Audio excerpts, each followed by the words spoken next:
Good morning. It is Wednesday, the 8th of March. I have been absent. I hope you missed me for a little over a week because we were involved with Synod of Bishops and we had quite a busy period and there was just no time to effectively deal with any of these talks. So please do forgive me, but I hope that I can be back and continue for a good couple of weeks before I need to go away again.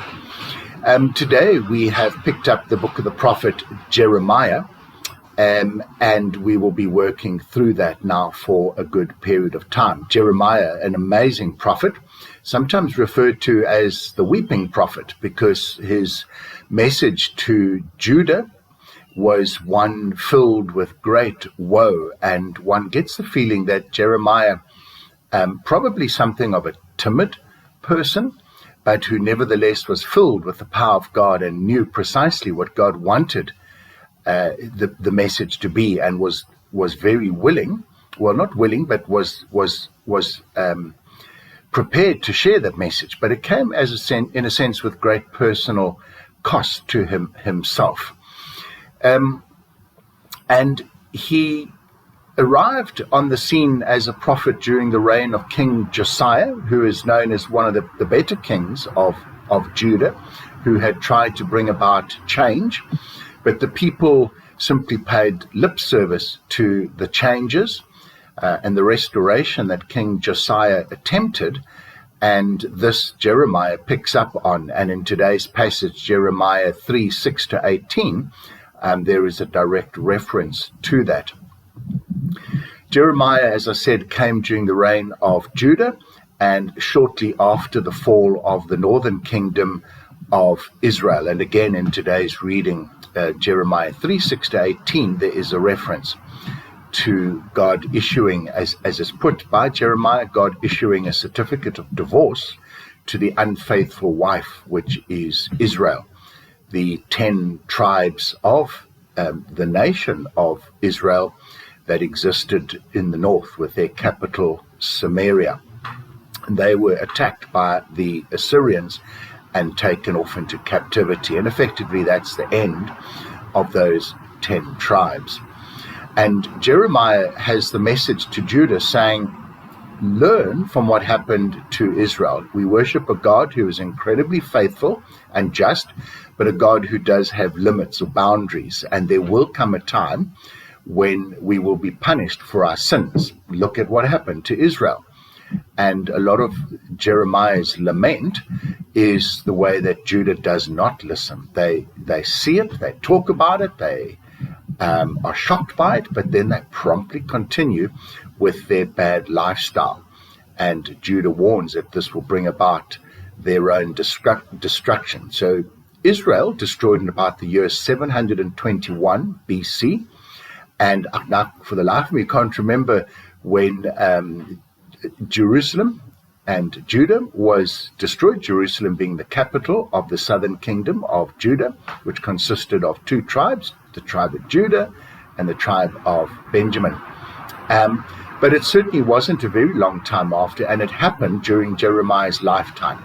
So Jeremiah, perhaps at about 70 years of age, had escaped to Egypt, where the oral tradition is that he later dies at the hands of the Egyptians, and that was about age 70. So he starts his ministry at about 20 or 30 even, then at some 40, 50 years before that, so 720, so it's fairly high up in the 600s that Babylon is destroyed by the Babylonians.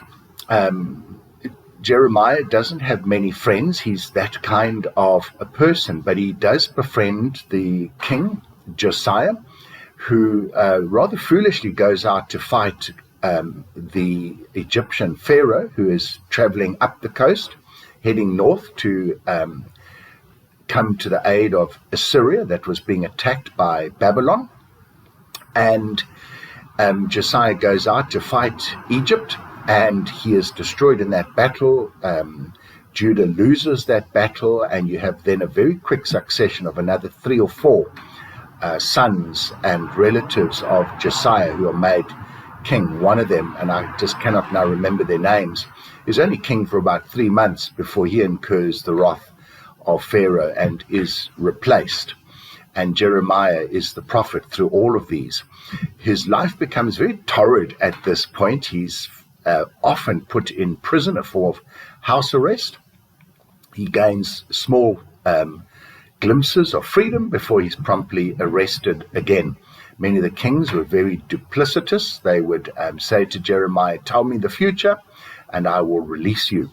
And Jeremiah no sooner tells the king the future than Jeremiah is put back into prison.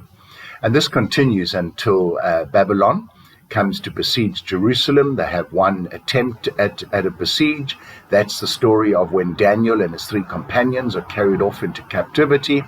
And then just a few years later, Babylon comes back again, and this time they defeat Jerusalem. And it's at this point that Jeremiah, now an old man, traditional habit at about 70 years of age, escapes or is carried off to Egypt. And as I shared before, where he meets his end. So we're going to continue looking at Jeremiah, but again, as we looked at Isaiah just not so many weeks back, we read how God is warning the people, "Don't forsake me. I am a very kind and compassionate God, but I have my boundaries. I have my expectations of how you are to live. I will send rulers and prophets to speak to you and to guide you. Obey them or face the consequences."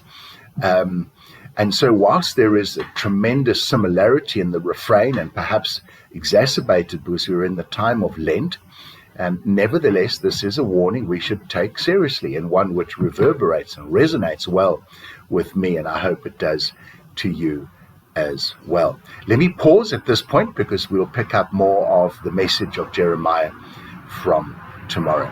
Folks, God bless. Have a good day. We'll chat again tomorrow. Bye-bye.